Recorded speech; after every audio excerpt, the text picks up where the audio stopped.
എല്ലാവർക്കും നമസ്കാരം. ഇന്ന് ഞാൻ മൂവ്മെന്റിനെ കുറിച്ച് കൂടുതൽ പറയാം എന്ന് പറഞ്ഞതുപോലെ പറയാനാണ് വന്നത്. ഞാൻ സിക്കായിരുന്നു. എനിക്ക് ഇപ്പോൾ എല്ലായിടത്തും ഉള്ള വൈറൽ ഫീവർ വന്ന് ഞാൻ കുറച്ച് ദിവസം കിടപ്പായിരുന്നു. അപ്പോൾ 2 ദിവസം പനി കഴിഞ്ഞ് ചുമ ഉണ്ടായിരുന്നത് കൊണ്ട് സംസാരിക്കാൻ പറ്റിയില്ല. പിന്നെ വീട്ടിൽ ചില പണികളൊക്കെ ഇലക്ട്രിക്കൽ ഫിറ്റിങ്സ് ഒക്കെ ചെയ്തുകൊണ്ടിരുന്നുകൊണ്ട് സാധിച്ചില്ല. അപ്പോൾ ഞാൻ മൂവ്മെന്റിനെ കുറിച്ച് പറയുമ്പോൾ ഞാൻ ഈ 3 ആഴ്ചയായിട്ട് ഒരാഴ്ച സിക്കായിരുന്നപ്പോൾ ഒരാഴ്ച ഞാൻ യോഗയിൽ നിന്ന് വിട്ടുനിന്നു. പിന്നീട് 3 ആഴ്ച ഞാൻ സ്ട്രെങ്ത് ട്രെയിനിങ്ങിൽ നിന്ന് പിന്നെ നല്ല ഒരു പടി കയറലിൽ നിന്നൊക്കെ വിട്ടുനിന്നു. ഇതിന് കാരണം എന്താണെന്ന് പറഞ്ഞാൽ എനിക്കൊരു ചെറിയ ശ്വാസം മുട്ടൽ പോലെയൊക്കെ ഉണ്ടായിരുന്നു, ഒരു വീക്ക്നെസ് പോലെയൊക്കെ ആദ്യം തോന്നിയിരുന്നു. അപ്പോൾ ആ സമയത്ത് എക്സസൈസ് ചെയ്യുന്നത് ഡേഞ്ചറസ് ആണെന്ന് ഇപ്പോൾ പല ഹാർട്ട് അറ്റാക്സ് കേസസ് കേട്ടിട്ടുള്ളത് കൊണ്ടും ഞാനൊരു ഹൈ റിസ്ക് കാറ്റഗറി ആയതുകൊണ്ടും, അതായത് ഡയബറ്റിക്, എബവ് 69, നിയർലി 70, അതുകൊണ്ടുമാണ് ഞാൻ അതിൽ നിന്നൊക്കെ വിട്ടുനിന്നത്. അതിൽ നിന്ന് ഞാൻ ഒരു കാര്യം മനസ്സിലാക്കി. അത് നന്നായി ദൈവ നിയോഗമാണെന്ന് വേണമെങ്കിൽ പറയാം. സോറി, ആ ത്രോട്ട് ഇപ്പോഴും ശരിയായിട്ടില്ല. അപ്പോൾ എന്താണ് ഞാൻ മനസ്സിലാക്കിയത്? എൻ്റെ സിർക്കേഡിയൻ റിതം കൊണ്ട് എൻ്റെ ഷുഗർ HbA1c കുറയുന്നുണ്ട്.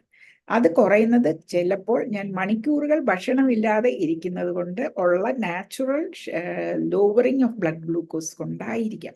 കുറേ നേരം ബ്ലഡ് ഗ്ലൂക്കോസ് കുറഞ്ഞിരിക്കുന്നത് കൊണ്ടായിരിക്കാം. പിന്നെ ഈ വെയിറ്റ് ട്രെയിനിങ്, യോഗ ഞാൻ തിരിച്ചു വന്നിട്ട് 2 ആഴ്ചയായി. വെയിറ്റ് ട്രെയിനിങ് മിസ് ചെയ്തതോടെ എൻ്റെ ബ്ലഡ് ഗ്ലൂക്കോസ് തിരിച്ച് ഫാസ്റ്റിംഗ് ഗ്ലൂക്കോസ് കൂടാൻ തുടങ്ങി. പിന്നെ ഒരു കാര്യം, ഫാസ്റ്റിംഗ് ഗ്ലൂക്കോസ് കൂടാൻ തുടങ്ങി, പക്ഷേ എൻ്റെ ഗ്ലൂക്കോസ് റെസ്പോൺസ് ഇപ്പോഴും ആ സിർക്കേഡിയൻ ഇത് തുടങ്ങിയ പിന്നെ ഇച്ചിരി ബെറ്ററാണ്. എൻ്റെ ഫാസ്റ്റിംഗ് ഗ്ലൂക്കോസ് ഇപ്പോൾ 140 എത്തി നിൽക്കുക. പക്ഷെ ഇന്ന് ഞാൻ പോയിട്ട് വീണ്ടും വെയിറ്റ് ട്രെയിനിങ് ചെയ്തു. അപ്പോൾ എൻ്റെ ഷുഗർ കുറയുമെന്ന് എനിക്ക് നല്ല കോൺഫിഡൻസ് ഉണ്ട്. ഇപ്പം ഈ ഓരോന്നോരോന്ന് ചെയ്താണ് നമ്മൾ ഏതൊക്കെ ഞാൻ circadian rhythm, according to circadian rhythm കഴിക്കാൻ തുടങ്ങിയപ്പോൾ എൻ്റെ HbA1c കുറഞ്ഞു എന്നുള്ളത് സത്യമാണ്.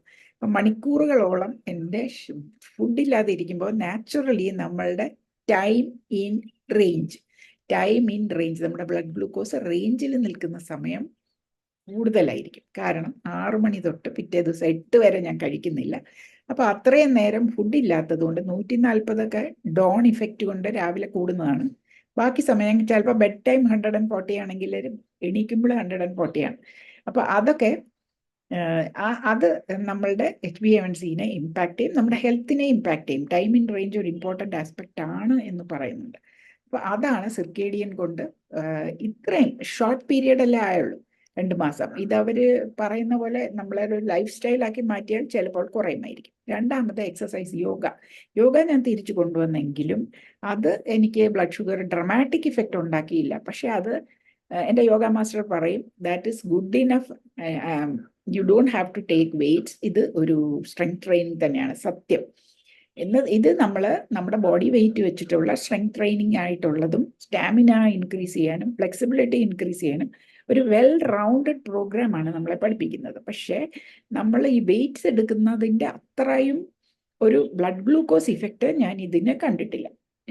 കാരണം ഇൻറ്റൻസിറ്റി, ടൈം ഡ്യൂറേഷൻ ഒക്കെ കുറവായിരിക്കാം, നമ്മൾ കുറവുണ്ടായിരിക്കാം. അത് ഭയങ്കരമായിട്ട് ഇത് നമ്മുടെ മസിലിനെ സ്ട്രെങ്തൻ ചെയ്തിട്ടുണ്ടെന്ന് എനിക്കറിയാം. കാരണം യോഗ തുടങ്ങിയ പിന്നെ എനിക്ക് ഭയങ്കര ഡിഫിക്കൽട്ടായിരുന്ന ചില മൂവ്മെന്റ്സ് ഒക്കെ ഈസിയർ ആയിട്ടുണ്ട് ഓൺ ദ ജിം മെഷീൻ. അപ്പോൾ yoga is a good enough exercise. പക്ഷേ നമ്മൾക്ക് വേണമെങ്കിൽ നമ്മളുടെ പ്രസാദ് എന്ന് പറയുന്ന ഡോക്ടർ പണ്ട് നമ്മളോട് പറഞ്ഞു തന്നിട്ടുള്ള എക്സസൈസസ്, അത് ഗ്രാജുവലി ഇൻക്രീസിങ് ഇൻ ഇൻറ്റൻസിറ്റി, ആദ്യത്തെ ദിവസം 10, പിന്നത്തെ ദിവസം 15, അങ്ങനെ അദ്ദേഹം ഒരു ഷെഡ്യൂൾ പറഞ്ഞിട്ടുണ്ട്. അത് ചെയ്യുന്നത് വളരെ ഇഫക്റ്റീവായിട്ട് നമുക്ക് ബ്ലഡ് ഗ്ലൂക്കോസ് കുറയ്ക്കും. ഞാൻ അതിൻ്റെ ലിങ്ക് നേരത്തെ ഇട്ടിട്ടുണ്ട്. ഒന്നും കൂടെ ഞാൻ അതിൻ്റെ ലിങ്ക് ഇതിൻ്റെ താഴെ ഇടാം. ഡോക്ടർ പ്രസാദിൻ്റെ exercises for controlling blood sugar. പിന്നെ അതിൽ ചിലതൊക്കെ നമുക്ക് ചെയ്യാൻ പറ്റുകയില്ല.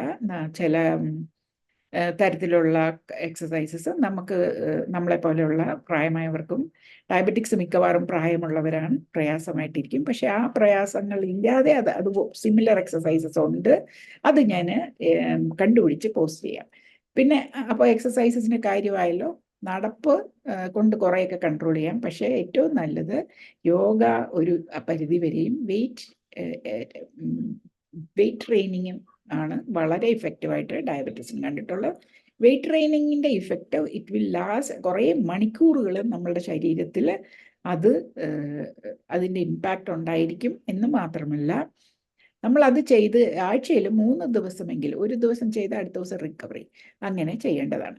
പിന്നെ രണ്ടാമത്തെ കാര്യം, നമ്മളിങ്ങനെ എക്സസൈസ് ചെയ്യുമ്പോൾ നമ്മളുടെ മസിൽ വേസ്റ്റ് ചെയ്ത് പോവാതെ ഇരിക്കാൻ, ആ മസിലിനെ തിരിച്ച് ബിൽഡ് ചെയ്യാൻ നമ്മൾക്ക് പ്രോട്ടീൻ കഴിക്കേണ്ടത് ആവശ്യമാണ്.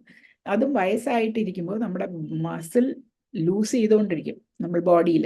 എനിക്ക് ഈ സർക്കോപീനിയ എന്ന് പറയുന്നത് ഉണ്ടായിരുന്നു നല്ലതുപോലെ. അത് ഡയബറ്റിക്സിന് അത് കൂടുതലായിരിക്കും. എന്ന് വെച്ചാൽ നമ്മുടെ മസിലിനെ ബിൽഡ് ചെയ്യാനും എല്ലാ പ്രോട്ടീൻ്റെ മെറ്റബോളിസത്തിനും ഇൻസുലിൻ ആവശ്യമാണ്. അപ്പം ഈ ഇൻസുലിൻ ഡെഫിഷ്യൻസി ഒക്കെ ഉള്ള നമുക്ക് അതുപോലെ തന്നെ പ്രോട്ടീൻ അബ്സോർപ്ഷൻ ഡിഫിക്കൽട്ടാണ്. അതുകൊണ്ട് നമ്മളുടെ ഭക്ഷണത്തിൽ സഫീഷ്യൻ്റ് ആയിട്ട് പ്രോട്ടീൻ ഇൻക്ലൂഡ് ചെയ്യാനായിട്ട് നമ്മൾ ശ്രമിക്കണം. നമ്മൾക്ക് പയറുവർഗ്ഗങ്ങൾ കൂട്ടിയും അരി ഗോതമ്പ് കുറച്ചും നമ്മൾക്ക് കുറേ പ്രോട്ടീനൊക്കെ ആഡ് ചെയ്യാം. കട്ട തൈര് ഉപയോഗിക്കാം. പാല് ദഹനത്തിന് പ്രയാസമില്ലാത്തവർക്ക് കുറച്ച് പാലൊക്കെ ഉപയോഗിക്കാം. പിന്നെ പനീർ, ടോഫു, സോയ. പിന്നെ സത്യം പറഞ്ഞാൽ ഞാൻ പ്രോട്ടീൻ പൗഡർ എന്ന് പറയുന്ന സംഭവം ഉപയോഗിക്കുന്നുണ്ട്. ഈ എക്സസൈസ് കഴിയുമ്പോൾ അല്ലെങ്കിൽ രാത്രി എനിക്ക് ഉറങ്ങാൻ പറ്റത്തില്ല. എൻ്റെ മസിൽ എല്ലാം ഭയങ്കര വേദനയായിരിക്കും. അപ്പോൾ ആ മസിൽ എന്നെ ഇവിടെ വിളിച്ചു പറയുകയാണ് അതിന് വേണ്ടുന്ന പ്രോട്ടീൻ കിട്ടുന്നില്ല എന്ന്. എനിക്ക് പല ഗട്ട് ഇഷ്യൂസ് ഉണ്ട്, അതുകൊണ്ട് ചിലപ്പോൾ അബ്സോർപ്ഷൻ പ്രയാസമായിരിക്കാം. അതുപോലെ പാൽ എനിക്ക് ഡൈജസ്റ്റ് ചെയ്യത്തില്ല. അപ്പം അങ്ങനെയൊക്കെ ഉള്ളപ്പോൾ ഞാൻ ഇച്ചിരി പ്രോട്ടീൻ പൗഡർ ഉപയോഗിക്കാറുണ്ട്. ഇവർ പറയുന്ന ഈ മസിൽ ബിൽഡേഴ്സിൻ്റെ അത്രയില്ലെങ്കിലും ഉപയോഗിക്കാറുണ്ട്. പീനട്ട് ബട്ടർ, അത് നട്ട്സ് വളരെ ഉപകാരപ്രദമാണ്. ലെഗ്യൂംസ് പറഞ്ഞാൽ പയറുവർഗ്ഗങ്ങൾ, പീനട്ട് ഒരു ലെഗ്യൂമാണ്. പീനട്ട് ബട്ടറും ഞാൻ ഉപയോഗിക്കാറുണ്ട്. അപ്പോൾ ഇതെല്ലാം എന്നെ സഹായിക്കുന്നുണ്ട്. അപ്പോൾ അതെല്ലാം കൂടെ ഉണ്ടെങ്കിലേ നമുക്ക് പ്രോട്ടീൻ കൂട്ടിയെങ്കിലേ നമ്മുടെ മസിൽ ശരിയായിട്ട് ഫങ്ഷൻ ചെയ്യത്തുള്ളൂ. എങ്കിലേ നമുക്ക് ഈ എക്സസൈസിൻ്റെ ബെനിഫിറ്റ് വരികയുള്ളൂ. അപ്പോൾ അത് കഴിഞ്ഞു. ഇനി രണ്ടാമത്തെ കാര്യം സോളിയസ് പുഷപ്പാണ്. ആ സോളിയസ് പുഷപ്പ് കുറിച്ച് റിസർച്ച് ചെയ്ത് അതിനെക്കുറിച്ച് പറഞ്ഞ ഡോക്ടർ മാർക്ക് ഹാമിൽട്ടൺ ആണെന്ന് തോന്നുന്നു. അദ്ദേഹം പറഞ്ഞത് ഡോക്ടേഴ്സ് വരെ ഇത് തെറ്റായിട്ടാണ് ആളുകളോട് പറഞ്ഞു കൊടുക്കുന്നത്. നമ്മളെല്ലാം മനസ്സിലാക്കിയിരിക്കുന്നത് അതൊരു കാഫ് റൈസ് ആണെന്നാണ്. അതായത് നമ്മൾ ഇരുന്നിട്ട് നമ്മളുടെ കാലിൻ്റെ മുൻഭാഗം, ball of the foot and toes ഗ്രൗണ്ടിൽ പ്രസ് ചെയ്തിട്ട് നമ്മളുടെ ഹീല് റേസ് ചെയ്യുക എന്നാണ് നമ്മൾ മനസ്സിലാക്കിയിട്ടുള്ളത്. എന്നാൽ സോളിയസ് പുഷപ്പ് അങ്ങനെയല്ല. സോളിയസ് പുഷപ്പ് എന്താണെന്നുള്ളത് ഞാൻ ഇതിൻ്റെ അടിയിൽ ലിങ്കിൽ ഡോക്ടർ പറയുന്ന വീഡിയോ ഡിസ്ക്രിപ്ഷൻ ബോക്സിൽ തരാം. ഇപ്പൊ സോളിയസ് പുഷപ്പിനുള്ള ചില ലിമിറ്റേഷൻസ് എന്താണ്, അതിൻ്റെ ചില അഡ്വാൻറ്റേജസ് എന്താണ്, നമ്മൾ അത് ചെയ്താൽ ആ സോളിയസ് മസിൽ, നമ്മൾ കാഫ് റൈസ് ചെയ്യുമ്പോൾ തള്ളി വരുന്ന muscle calf muscle, soleus muscle അതിൻ്റെ പുറകിൽ മുട്ടിൻ്റെ എല്ലിൽ നിന്ന് കണക്ട് ചെയ്ത് നമ്മൾ ആങ്കിൾ വരെ പോകുന്ന ഒരു മസിലാണ്. അപ്പം ആ സോളിയസ് മസിൽ ആക്ടിവേറ്റഡ് ആകണമെങ്കിൽ സ്പെസിഫിക് മൂവ്മെൻറ്റ് വേണം. മാരത്തൺ ഓടിയാലും മതി. അപ്പം ആ സ്പെസിഫിക് മൂവ്മെൻറ്റ് ആണ് അദ്ദേഹം കാണിച്ചു തന്നിരിക്കുന്നത്. അതെങ്ങനെയാണെന്ന് പറഞ്ഞാൽ അതിന് പല കാര്യങ്ങൾ പ്രധാനമാണ്. ഒന്ന്, നമ്മൾ ഇരിക്കുമ്പോഴുള്ള നമ്മളുടെ കാലിൻ്റെ പൊസിഷൻ, നമ്മളുടെ മുട്ടിൻ്റെ നേരെ താഴെയായിട്ട് നമ്മളുടെ ടോസ് ഒക്കെ വരണം. അങ്ങനെ വെച്ചാൽ മാത്രമേ ആ സോളിയസ് പുഷപ്പ് ആകുകയുള്ളൂ. പിന്നെ നമ്മൾ ഈ സീറ്റഡ് പൊസിഷൻ, നമ്മളെ തൈ പാരലൽ ടു ദ ഫ്ലോർ ആയിട്ടിരിക്കണം. പിന്നെ നമ്മൾ റേസ് ചെയ്യേണ്ടത് നമ്മളുടെ ഫുട്ടിൻ്റെ മുൻവശം പ്രസ് ചെയ്തല്ല, നമ്മളുടെ ആങ്കിളിനെ സ്ട്രെയിറ്റൻ ചെയ്താണ്. ഞാൻ ഈ യോഗ ചെയ്തപ്പോൾ ഞാൻ പല കാര്യങ്ങൾ പഠിച്ചു. നമ്മൾ പറയുന്ന രീതിയിൽ മൂവ് ചെയ്യുമ്പോൾ നമ്മളുടെ മസിൽ യൂസ് ചേഞ്ച് ചെയ്യും എന്നുള്ളതാണ്. അപ്പോൾ അത് സ്ട്രെയിറ്റൻ ചെയ്യുകയാണ് വേണ്ടത്. Ankle, push your ankle up, ആങ്കിളിനെ അപ്പ് പുഷ് ചെയ്യല്ല, അതിനെ സ്ട്രെയിറ്റൻ ചെയ്യാൻ നോക്കുക. ദെൻ അത് കഴിഞ്ഞ് എന്നാ ചെയ്യും, റിലീസ്. അത് കഴിഞ്ഞ് നമ്മൾ താക്കുകയല്ല, ജസ്റ്റ് റിലീസ്. അപ്പോൾ ഹീല് ഡ്രോപ്പ് ഡൗൺ ചെയ്യും. ഇത് സ്പെസിഫിക് മൂവ്മെൻ്റ് ആണ്. ഇതിൻ്റെ അഡ്വാൻറ്റേജ് എന്താണെന്ന് പറഞ്ഞാൽ സോളിയസ് മസിൽ എളുപ്പം ഫാറ്റീഗ്ഡ് ആകത്തില്ല. അത് ബാക്കിയുള്ള മസിൽ നമ്മൾ എക്സസൈസ് ചെയ്യുമ്പോൾ അതിൻ്റെ പടം ഞാൻ ഇവിടെ കാണിക്കാം, പക്ഷേ ഞാൻ ഇത് ലിങ്ക് ഡിസ്ക്രിപ്ഷൻ ബോക്സിൽ കൊടുക്കാം. ഇത് ഞാൻ സ്ക്രീൻഷോട്ട് എടുത്തിട്ട് നിങ്ങൾക്ക് ഇതിൻ്റെ ഇടയ്ക്ക് പോസ്റ്റ് ചെയ്യാം, പക്ഷേ ഈ ആരോ ഒക്കെ കാണും. ഈ രീതിയിൽ വേണം നിങ്ങൾ ഇത് കാല് വെക്കുന്നത്. അത് നിങ്ങൾക്ക് സൂക്ഷിച്ചു നോക്കിയാൽ കാണാമായിരിക്കാം. അപ്പോൾ ഇതിങ്ങനെ എടുക്കുന്നതിന് പരിമിതികളുണ്ട്.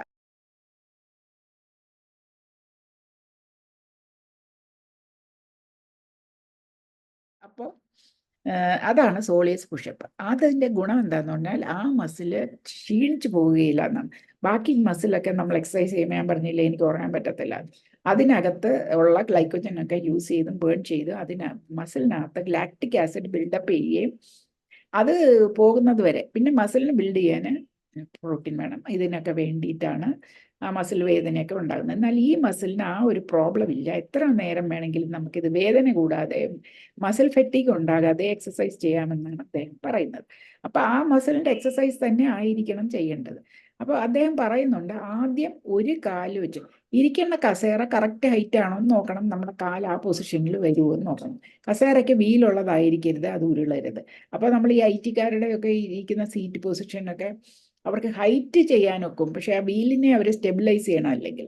എന്നിട്ട് ഈ പറയുന്നത് പോലെ കാലിൻ്റെ പൊസിഷൻ ശരിയാക്കണം. നമ്മൾ ജോലി ചെയ്തുകൊണ്ടിരിക്കുമ്പോൾ ഈ കാലിൻ്റെ പൊസിഷനൊക്കെ മാറിപ്പോകും, നമ്മളെ ജോലിയിലാണ് കോൺസെൻട്രേറ്റ് ചെയ്യുന്നത്. അപ്പം നമ്മൾ ഹീൽ റൈസും കാഫ് റൈസും ഒക്കെ ചെയ്യും, അതിൻ്റെ ഇടയിൽ കാല് മാറിപ്പോകും. പക്ഷേ അതിന് വേണ്ടിയിട്ട് അദ്ദേഹം പറയുന്നു ആദ്യം ഒരു കാല് വെച്ച് ഈ മൂവ്മെൻറ്റ് പഠിക്കുക, പഠിച്ച് ട്രെയിൻഡ് ആകുക. അപ്പോൾ കാല് ഓട്ടോമാറ്റിക്കായിട്ട് അങ്ങനെ ചെയ്യും. രണ്ടാമത്തെ കാല് പിന്നെ ആഡ് ചെയ്യുക, അല്ലെങ്കിൽ ഓൾട്ടർനേറ്റിംഗ് ആയിട്ട് 2 ലെഗും വെച്ച് ചെയ്യുക, അല്ലെങ്കിൽ 2 ലെഗ് ഒന്നിച്ച് നിങ്ങൾക്ക് ചെയ്യാം. ഷുവർ കറക്റ്റായിട്ട് ചെയ്യാമെങ്കിൽ ചെയ്യുക. ഇതാണ് സോളിയസ് പുഷപ്പ്. അതൊരു ഈസി ആയിട്ട് നമുക്ക് മാങ്ങ പറിക്കുന്ന പോലെയുള്ള ഒരു സംഭവമല്ല. അത് നമ്മൾ പഠിച്ച് അതിൻ്റെ കറക്റ്റായിട്ടുള്ളത് ഡോക്ടറുടെ ലിങ്ക് ഞാൻ താഴെ കൊടുക്കാം. ആദ്യം ഡോക്ടർ പ്രസാദിൻ്റെ ഈസി ടു അണ്ടർസ്റ്റാൻഡ് എക്സസൈസസ്, അത് കുറേ എക്സസൈസസ് ഉണ്ട്. നമ്മൾ രാവിലെ ഒരു 10 മിനിറ്റോ വൈകിട്ട് ഒരു 10 മിനിറ്റോ 15 മിനിറ്റോ അതിന് വേണ്ടി സ്പെൻഡ് ചെയ്യണം. രണ്ടാമത് ഈ സോളിയസ് പുഷപ്പ് നമ്മൾ ജോലി ചെയ്യുമ്പോഴൊക്കെ ഇരുന്നുകൊണ്ട് ചെയ്യാവുന്നത്. പക്ഷെ അതും നമ്മൾക്ക് പഠിച്ചെടുക്കേണ്ടതായിട്ട് വരും. അപ്പോൾ മൂവ്മെൻറ്റിനെ കുറിച്ച് ഞാൻ പറഞ്ഞല്ലോ, ഏറ്റവും ഇമ്പോർട്ടൻ്റ് ആണ് മസിൽ സ്ട്രെങ്ത് ഗെയിൻ ചെയ്യാനുള്ള സ്ട്രെങ്ത് ട്രെയിനിങ്. വെയിറ്റ് വെച്ചോ, നമ്മുടെ വീട്ടിൽ പലരും ചെയ്തിരുന്നത് ഇത് വെച്ചാണ്, കൊക്കോകോള ബോട്ടിൽസ് വെയിറ്റിന് പകരം. ഇതെൻ്റെ ഷാംപൂ ബോട്ടിലാണ്. ഈ ഷാംപൂ ബോട്ടിൽ വെച്ച് ഇത് വൈറ്റ് ആയതുകൊണ്ട് അത് വല്ലാതെ റിഫ്ലക്റ്റ് ചെയ്യും. എനിക്ക് എക്സസൈസ് ചെയ്യാൻ പറ്റും, ഇങ്ങനെ ലിഫ്റ്റ് ചെയ്യുകയും പുറകിൽ നിന്ന് ലിഫ്റ്റ് ചെയ്യുകയും ഒക്കെ ചെയ്യാം. അപ്പോൾ ഇതുപോലെ ഒരു വെയിറ്റ് വേണമെന്നേ ഉള്ളൂ. അപ്പം നമ്മുടെ ഇരുമ്പ് ചീനച്ചട്ടിയാണ് ബെസ്റ്റ്. അത് പക്ഷേ ഡ്രോപ്പ് ചെയ്താൽ വിരൽ കാലിൻ്റെ. അപ്പോൾ ഇതുപോലെയുള്ള കാര്യങ്ങളാണ് ഏറ്റവും പ്രധാനം. അപ്പം നിങ്ങൾ ഇത് മനസ്സിലായി ഉപകരിക്കുമെന്ന് വിചാരിക്കുന്നു. LV പ്രസാദിൻ്റെ എക്സസൈസ്, LV അല്ല, ഡോക്ടർ പ്രസാദിൻ്റെ എക്സസൈസസ് നോക്കുക, അത് ചെയ്യാൻ ശ്രമിക്കുക. അതിൽ ചിലതൊക്കെ ഡിഫിക്കൽട്ടാണ്, അതിന് ഓൾട്ടർനേറ്റീവ് ആയിട്ടുള്ള വേറെ എക്സസൈസ് ഉണ്ട്. അത് ഞാൻ ഗ്രാജുവലായിട്ട് നിങ്ങൾക്ക് അതിൻ്റെ ലിങ്ക് തരാം. അതൊക്കെ വേറെ വലിയ വലിയ ഓരോരോ ഫിസിയോതെറാപ്പിസ്റ്റ് ഒക്കെ ഇട്ടിട്ടുള്ളതാണ്. അപ്പോൾ അവരുടെ credit should go to them. അപ്പോൾ അത് ഞാൻ അതിൻ്റെയൊക്കെ ലിങ്ക് തരാം, നിങ്ങളത് കണ്ട് ചെയ്യാൻ നോക്കുക. ഒരു ഹെൽത്തി ആയിട്ട് ഇരിക്കുക. ഏറ്റവും ഇമ്പോർട്ടൻ്റ് ആയിട്ട് ഇപ്പോൾ വേണ്ടുന്നത് ഡയബറ്റിക്സിന് സ്പെഷ്യലി ഹൈഡ്രേറ്റഡ് ആയിട്ടിരിക്കുക, വെള്ളം കുടിക്കുക.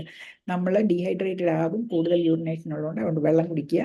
രണ്ടാമത്, വെള്ളം മാത്രം കുടിച്ചാൽ നമ്മൾക്ക് ഇലക്ട്രോലൈറ്റ് ഇംബാലൻസ് വരും. ഇടയ്ക്കൊരു മോരും വെള്ളം കുടിക്കുക, ഇടയ്ക്കൊരു ചെറിയ സ്ലൈസ് വാട്ടർ മെലണോ അങ്ങനെ എന്തെങ്കിലും കഴിക്കുക.